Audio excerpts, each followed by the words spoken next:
So, servus liebe Abonnenten, liebe Freunde. Wir haben heute irgendeinen Tag im März, ich glaube der 8. März haben wir. Ich bin hier im morgendlichen Wald. Es ist noch ganz früh.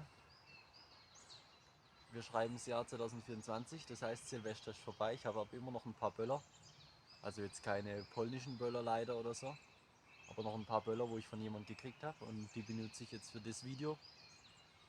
Und ja, es ist noch relativ früh morgens, 7:30, 8 haben wir, weil ich einfach nicht will, dass irgendwelche Spaziergänger schon unterwegs sind, weil ihr wisst, man kriegt heutzutage für alles Ärger und ich stehe nicht so auf Ärger, von daher guckt euch das Video an, lasst Kommentare da, wenn ihr wollt, und ja, viel Spaß beim Zuschauen.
So, liebe Leute, das war's leider auch schon wieder.